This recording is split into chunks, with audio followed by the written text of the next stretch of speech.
ప్రభుత్వం ఏర్పడి 18 మాసాలు అయిన తర్వాత ముఖ్యంగా ఈ సంవత్సరం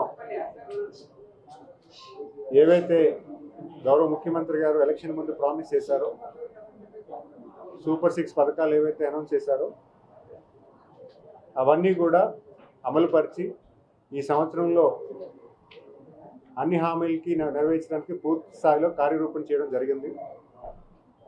తల్లికి వందనం పథకం కానీ, అన్నదాత సుఖీభావ కానీ, స్త్రీ శక్తి పథకాలు లాంటివన్నీ మరిన్ని పథకాలు ఎన్నో కూడా ఈ సంవత్సరం మనం ప్రభుత్వం ఇవ్వడం జరిగింది. అంతేకాకుండా అభివృద్ధి కార్యక్రమాలు కూడా ఈ సంవత్సరం చేసుకోవడం జరిగింది. ఎందుకంటే ఈరోజు ప్రభుత్వం చేస్తున్నటువంటి మంచి విధానాలు కూడా మనం 10 మందికి చెప్పాల్సిన అవసరం ఉంది. గత ప్రభుత్వం వెంటిలేటర్ మీద ఈ ప్రభుత్వానికి అధికారం అప్పచెప్పింది. 1వ తారీఖు జీతాలు లేవు, 1వ తారీఖు పెన్షన్స్ లేవు.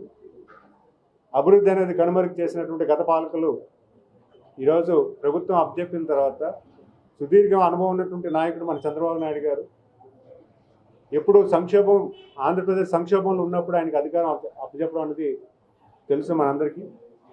ఆయనకున్న పడిపోయినటువంటి నాయకత్వం మీద ఉన్నటువంటి పూర్తి ఆలోచనతో రాష్ట్రాన్ని ఏ రకంగా మళ్ళీ మంచి దశలోకి తీసుకెళ్లాలని నాకు ఆలోచన చేసి కార్యరూపం చేసి మొత్తం వ్యవస్థనంతా కూడా పూర్తి స్థాయిలో తీసుకెళ్ళడానికి ఆయన అహర్నిశలు కష్టపడుతున్న సంగతి కూడా మీ అందరికీ తెలుసు.